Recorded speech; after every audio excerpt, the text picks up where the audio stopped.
আবু সাইদ গুলি খেয়ে পড়ে গিয়েছিল, মুগ্ধ পানি খাওয়াতে গিয়ে মরে গিয়েছিল। তাদের রক্তে লেখা হয়েছিল একটাই প্রতিশ্রুতি, জুলাই সনদ। আজ সেই সনদ সংসদে উঠতেই সরকার বলছে এখন না।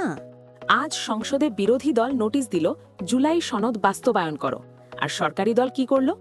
৭১ বিধি, প্রশ্নোত্তর পর্ব, সংসদীয় রীতি, মানে তালবাহানা, ঘুরিয়ে পেঁচিয়ে এড়িয়ে যাও।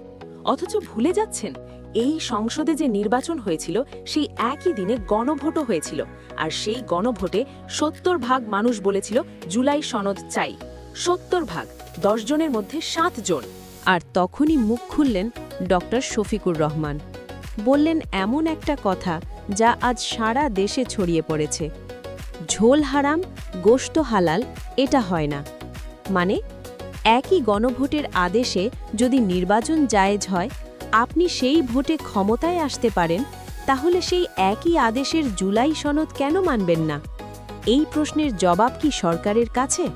আর যখন সংসদে এই তর্ক চলছিল, তখন বাইরে মানিক মিয়া অ্যাভিনিউতে দাঁড়িয়েছিলেন এক মা, যার ছেলে জুলাই বিপ্লবে শহীদ হয়েছে।